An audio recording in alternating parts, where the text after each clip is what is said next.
All right, everybody.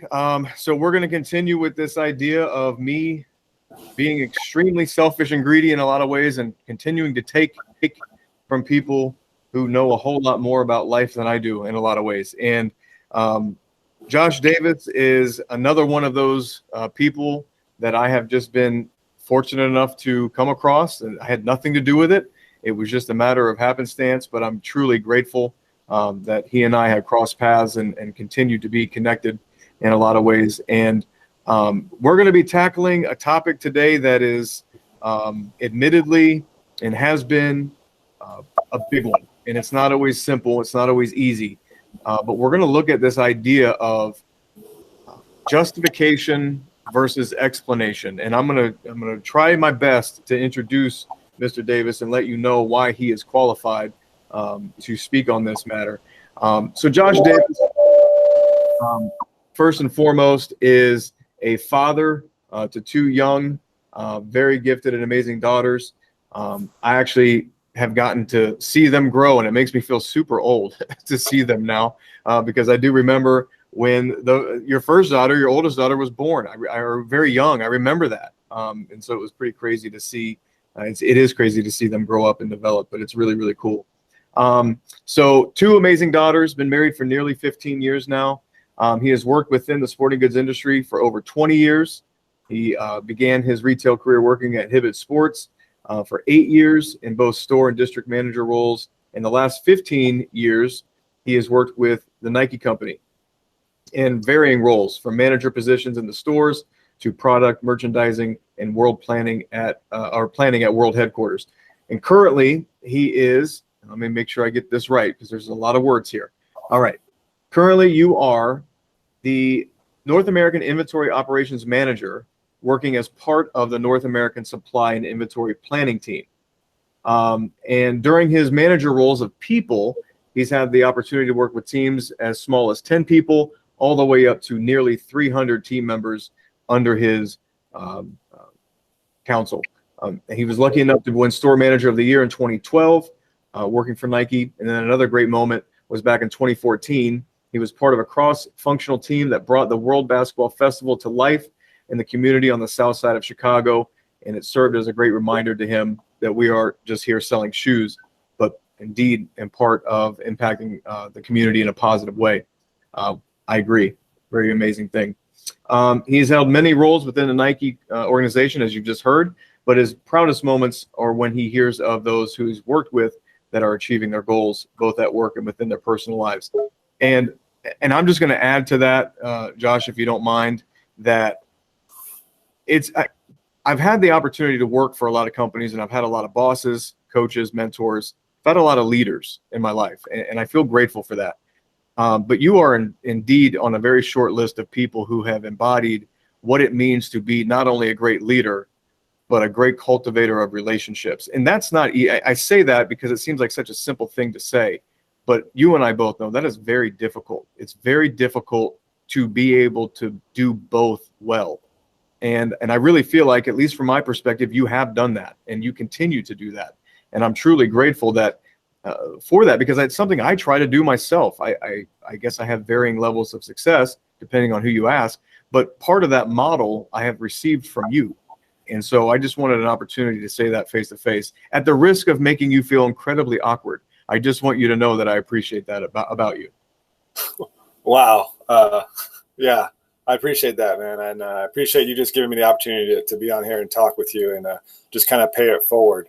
But yeah, I think, yeah, truly humbling to hear you say those words. And, I think it kind of goes without saying, right? I just try to do things the right way, have a positive impact on people, but I also try to recognize, especially when you're in a role of leadership or guiding people, you have a huge responsibility to be what those people who look up to you need, and not necessarily what you think they need, but recognizing what they need from you.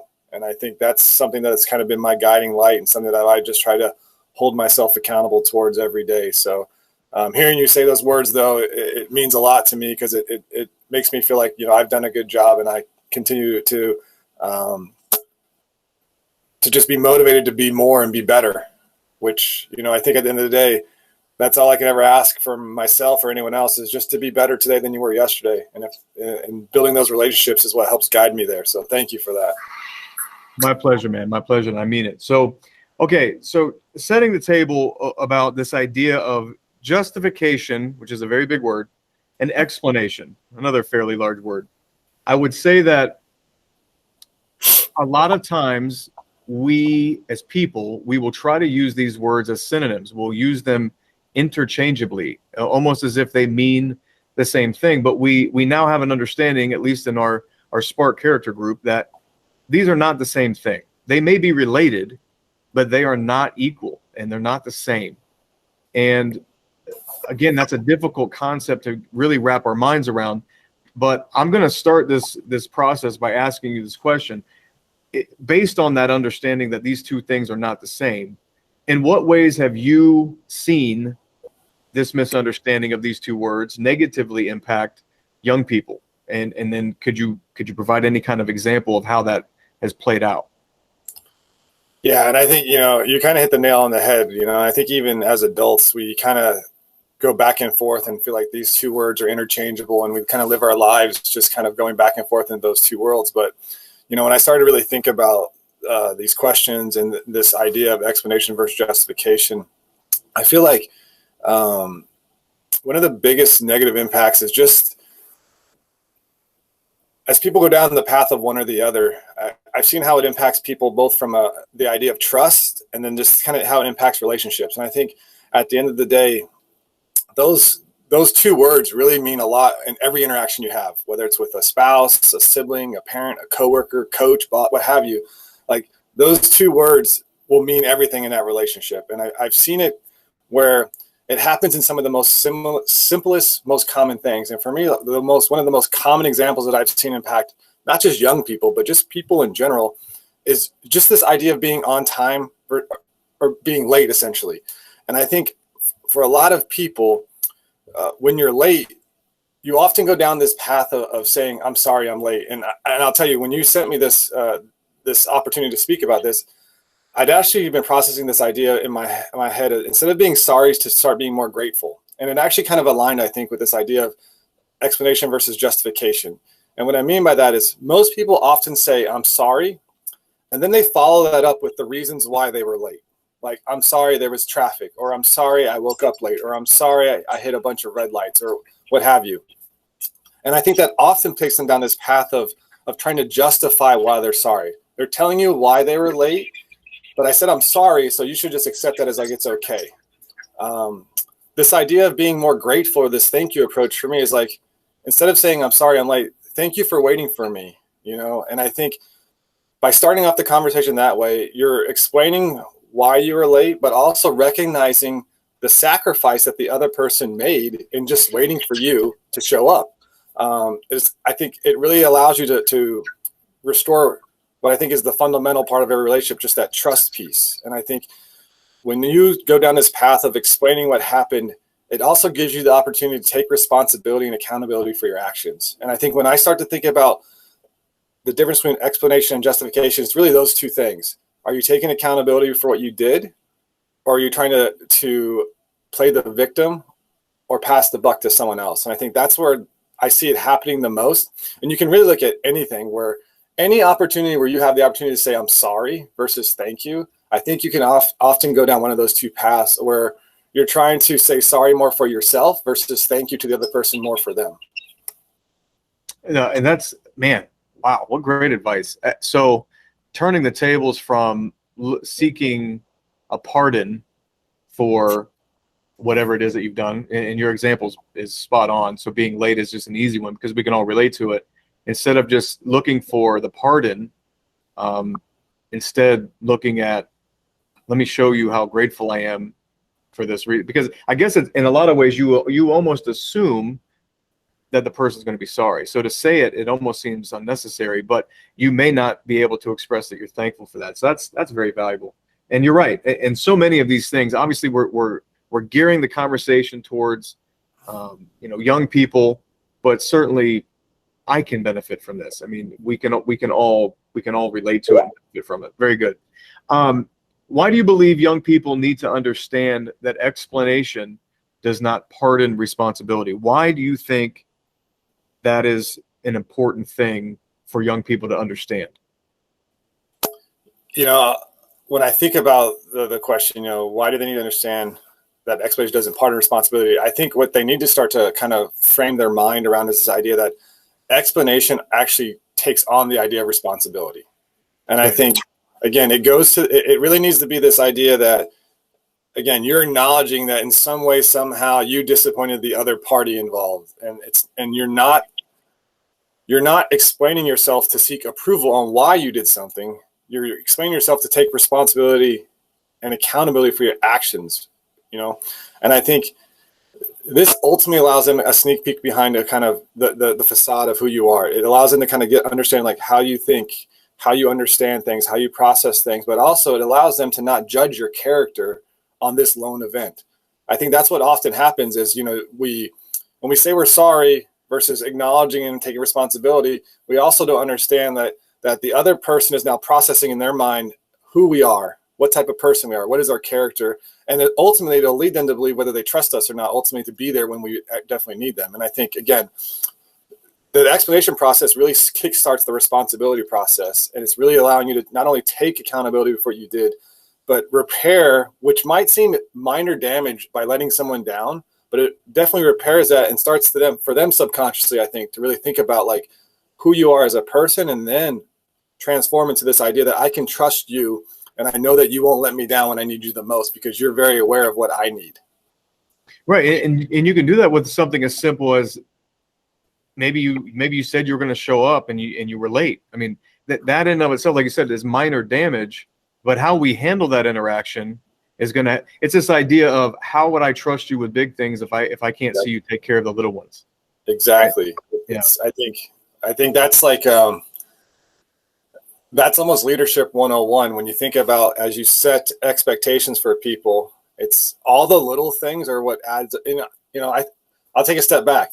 I mean, you're a coach and how you participate in practice is how you're going to perform when you're on the court. And I think that is the ultimate. Doing the little things are what's going to make you successful in the end, because doing the little things over and over and over and over repetitiously, you get that muscle memory to where that's how you automatically move towards when the time comes right to actually do those things in a bigger scale. And I think that's a true testament of who you are as a person and your character. Yeah. And I'll say this too. The reason why this question becomes relevant is because I think we both see, a lot of people see this, where people, young people, adults alike, they will try to pardon themselves or shun the responsibility for whatever it is that they've done or not done by explaining what happened. Back to your example. Hey, sorry for being late. Here's all the reasons why I was late, so I shouldn't be held accountable for being late. And this is the pivotal moment where the separation between justification and explanation happens. The explanation may be important for us to understand who, what, where, why, and how, but it doesn't mean then that you are no longer still culpable for whatever the repercussions are. Yep. And so again, I just think it's important that we just are clear on the difference between the two. They both are related and they both are important, but they're not the same. Yeah. I was going to add on to that too. I think the one biggest thing that, as I frame it up in my head as we're sitting here talking, is this idea that when you're explaining something to someone, you're now giving them the power to whether to pardon you of responsibility or not. And I think 9 times out of 10, when you come from that place of just being truly honest about the facts and not trying to paint the facts in a picture that makes it look like you're no longer responsible, that only helps make the relationship between you and whoever that person is even stronger and greater. And I think ultimately, that's why you make relationships with people, is to build these strong bonds that will last the test of time. And I think, we're proof of that. We've known each other now for over 10 years. And I think it all starts with the little things that you do every day. Those little interactions are what adds up in the end on whether the relationships will be successful or not. Yeah, very good. And we get into this idea of fairness then, right? When you talk about, and I think that's in some people's subconscious when they're trying to explain, they're going to feel like I've explained away my responsibility. It would be unfair now of you to still hold me responsible. So now we get into this concept of fairness. So it plays a major role in this whole conversation. So what is that role? How does fairness play a role in the understanding between the two? Yeah, I was thinking about this, and I think one thing for young people specifically, but even as you get older, is you have to remember something very important, that what is always fair doesn't always feel right to you in the moment. And I think we get caught up, and I think, as a society, we're always looking for instant gratification. And I think this whole idea of fairness within that moment doesn't necessarily shine to kind of check that box of, now I feel better about what I shared with you. When you're thinking about fairness and in situations where you're explaining versus justifying, I think ultimately for you as the individual who shares this explanation, it's really about looking for fairness down the road. And I think when you look at fairness in this perspective, it's really about, not are you feel like you're being treated fairly today, but are your actions giving you the opportunity for them to treat you fairly in the future? And I think, again, this idea of taking accountability allows them, whoever this person is that you're interacting with in the future, to not automatically assume that there's ill intent, or that what you did was meant to hurt them or discredit them, or whatever it is the topic is. I think that's the ultimate idea of fairness. And I think, again, you have to disconnect fairness in the moment versus fairness in the life of that relationship. And at the end of the day, you really want to be treated in a way where they look at you as a high character individual, as someone who they can trust, as someone that they can depend on. But you have to also disconnect and remember that that doesn't make it always feel right in the moment. And again, relationships are about building blocks that go over a length of time. And it's not about like what that relationship is in the moment, because there'll be ups and downs. And at the end of the day, you just want to be able to look back and feel like that was a good investment of time between both individuals. And it really starts with this idea of, again, recognizing that what is always fair does not feel right in the moment, but it's about looking forward and then being able to hindsight and look at the moments for what they were. I absolutely love it. That perspective of understanding that it's not about necessarily right now. It's not about this specific instance. It's about how is this gonna play out when it's repeated in 6 months or 2 years or whatever. That's huge, and so hard though. And it stinks, because there's so many things that we talk about that seem so easy to say, and then when you try to make them live and give them legs and make it a practice, it seems so difficult. But it's still true. No matter how tough that may be, it's very true. That's excellent. Okay, so we have this understanding. We see how we have examples now of how this plays out in real life, in particular with relationships. So in the bigger context of character, right? Your character, my character. What role does our individual character, wherever we're at on that scale, high character, low character, where does that play a role in this understanding? In other words, another way to frame that question would be, could you have a low character level, so to speak, maybe someone who's not very trustworthy? Do you think that in general, those types of people would have a great understanding of the difference between these two things? I think when you think about high character and let's look at the character spectrum, high and low. And I think what we also have to understand is, like, when you're in that character spectrum, no matter where you are in that spectrum, the reality is you're going to bounce between explanation and justification. I think it's fair to say, like, you're not going to be one or the other all the time. And I just want to kind of throw that out there. I think it's important to recognize that you'll bounce back and forth. I think the difference, though, is when you look at the character spectrum, those who are high character will tend to lean towards subconsciously the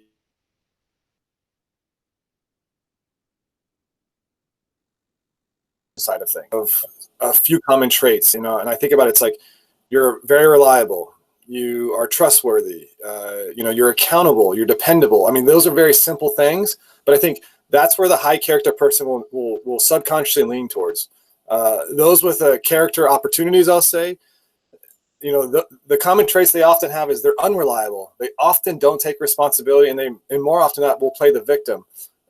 They're dishonest, and the trust is not always there. You're always questioning the trust. And I think ultimately, whoever you're in relationships with, they're often questioning the motives behind your moves and actions. And I think that's something that's truly different between the two. And I think as you kind of build these traits amongst yourself, you're right. It's never going to be like an aha moment, like I'm always going to be using explanation and I'm never going to use justification because I'm a high character person. It's going to come down to the day in, day out, little decisions that you make. You know, like I said, it's the I'm late. Thank you for waiting. Or, you know, I think, you know, we've all been in a situation, whether it be a boss, a coach, a sibling, whatever, a parent, where they're like, hey, I noticed that you're going to give them feedback. I noticed you did this and I think you could be doing this instead. And oftentimes we get upset and defensive, but if you go back to this idea of I call it the gratitude attitude, if you will, of being like, thank you for the feedback, I'll work on it, and things like that. I think those are the type of things that as you kind of build that muscle memory, that becomes so subconscious and ingrained in the character of who you are, that you won't even notice that you're often leaning towards that muscle memory. And I think that's the key, right? It's always going to be, every decision you make in every moment will define who you are in the end. That doesn't mean you won't make bad decisions and that you won't fail, because at the end of the day, failure is part of the process. But what will help build your character is being able to look back, recognize the mistakes that you made and the opportunities you have to improve, and then act on those. I think that is what will drive you down this path of not just understanding explanation versus justification, but more importantly, understanding what it means to be a high character person that people can not only depend on, but they eventually are the ones who they look towards and they look at as someone who can help us, lead us through tough times, or someone I can go to and ask for advice, or just someone who I know at the end of the day, they're there with my best interests in mind. And that will be someone that I will always gravitate towards and lean towards as someone that I want to be around. And I think as you look at relationship building again, you want to also then surround yourselves with all these high character people, because they're going to hold you accountable to what being a high character individual looks like to them as well. Yeah, very good. Okay, I'm going to go off script, Mr. Davis. I'm going to put you on the spot. I hope you're ready. Oh, here we go. I want you to try to recall your first comp shoe with Nike. Oh, even better. Please pause 1 second. Sure.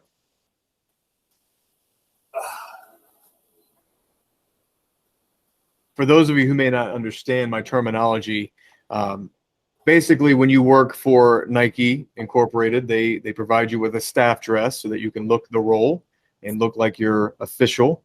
And so part of that process is receiving a free pair of shoes. And you get them from time to time. And Mr. Davis is going to show us his first ever with the company. Yeah. This would have been 15 years ago, right? I got these in June. It'll be 15 years ago this June. The Shox Cog. I absolutely love the box. They're pretty beat up. They're unwearable now. The lace eyelets are all broken off. But funny story about this is the first store I ever worked in was the Destin factory store in Destin, Florida. I went to go get my staff dress, sign out my paperwork, get my comp shoes, and quickly realized that like 10 other guys that work with me all wear size 13, which is the same size as me. So my comp shoes were pretty slim to pick from, but these are what I went with. I will say that in my early days of getting shoes, Shox seemed more comfortable. Obviously, I think I've pivoted a bit, and I don't think they're as comfortable anymore. But yeah, this is my first pair of staff dress that I've kept the box and everything. I love the box. I absolutely love it. We love to use those boxes on the bottom because they were so slippery. When we would try to stack 3 high on the top, we were asking for disaster. But so many memories seeing that box. Very, very cool. All right, last off the script question. I want you to cast your memory back to being a 6th, 7th, 8th grade Joshua Davis in middle school. If you could go back and talk to him today and give him just one quip, one quote, 1, 2, 3 sentences of advice, what would you tell him? Wow. I think the first thing I would tell him is it's okay to not always be right. And I think what I mean by that is I think oftentimes as a kid, we always assume that we're right and our parents are wrong. And I think we should, I kind of wish looking back that I might have listened to them and paid more attention to them, because I think I might have made less mistakes because I think at the end of the day, all they want to do is teach me a lesson to prevent me from making mistakes. In turn, as a kid, you always know everything and you're like, whatever. And so I think that'd be the first piece of advice is it's okay to not always be right.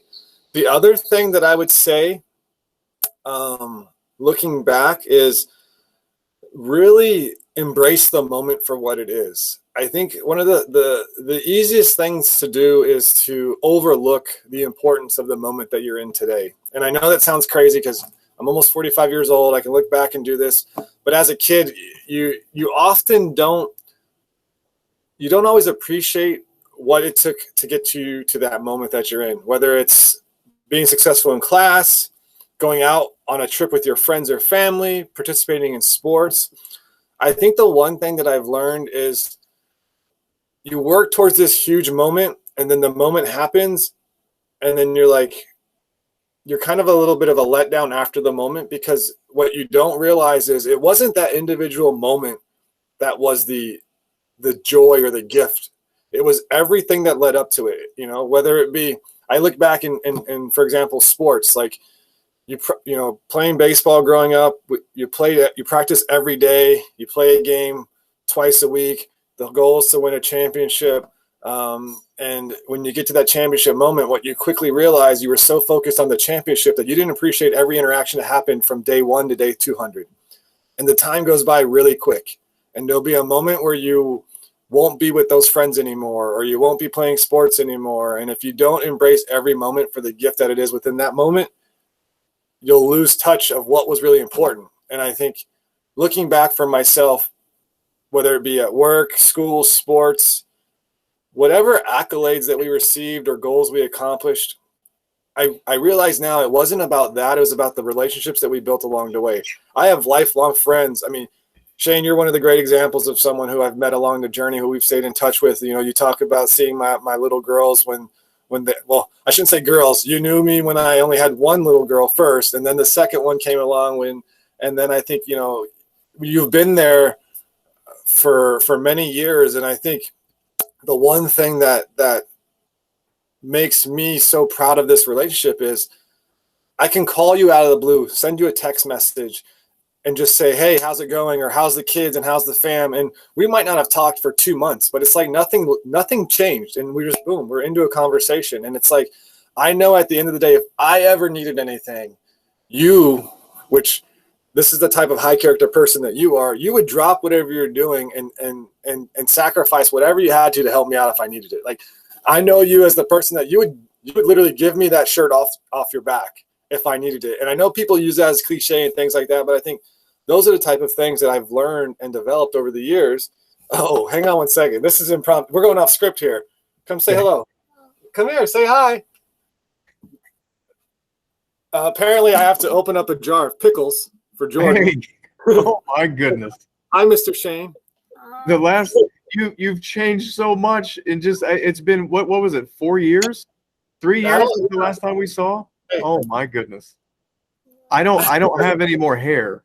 She's probably mortified that there's a bald guy in the TV screen. He just wants her pickles. All right. Wow, that's a work from home pivot at the last minute. I love it. But that's real. Like that's at the end of the day, like that's why I do everything I do and why I build the relationships I build, because it's, again, you're always going to be there, and I truly appreciate that. And I know I've kind of gone all around in a big circle, but to kind of close the loop, it's because of focusing on the interactions day in and day out and not just what the end goal is, has allowed me to continue to build these relationships and still stay connected with the hundreds of people that I've had the pleasure of being allowed to be a part of their journeys, no matter where they are. And I think with that, I do also want to say, I appreciate you letting me do this and sharing in this moment with these young men, but also, like, it would go without saying, like, I'm so proud of you, the family you've built, I know how much work and effort you talk about, like the journey is the gift. Your journey is an amazing journey. And I hope that these young men that you get to interact with get to just feel some of that energy and passion that you've kind of picked up along that journey. Because at the end of the day, I can say without a doubt, my life is better because of the impact that you've had on it. And I know that their lives will also be significantly better because of the impact you have on them. But I also know on the flip side, for those young men, your life is better because of the impact they're having on you as well. And I think it's a two-way street. And that's the beauty of relationship building and understanding that every day is going to be about building that block a little bit, adding a block on top of the block on top of a block until you have that relationship that you want. And just knowing that you're never done. The relationship building will be forever there. And I think that's the beauty of it, is enjoying every moment of that building. Well, Josh, at the risk of embarrassing myself on this recording, I'm just going to say thank you from the bottom. That was extremely kind of you, and I'm humbled to hear that from you as well. Thank you, sir, and thank you so much for your time. Obviously, you know, I can't thank you enough without it losing its value, but I just hope that it comes across that these young men and anyone else that ends up seeing this, I hope it benefits at least one, and if so, then it's worth it. Thank you for your time. Please give our best from the Smart family to the Davis family. Give everybody our best and try to stay warm, because I don't think it's warmed up over there yet, but it's beautiful here. 80 degrees, sun shining, so be jealous. I think if you take like a couple of days and add them together, we get close to 80. So it's all good. It's all good. I appreciate you, Josh. Thank you so much. Take care, man. All right, man.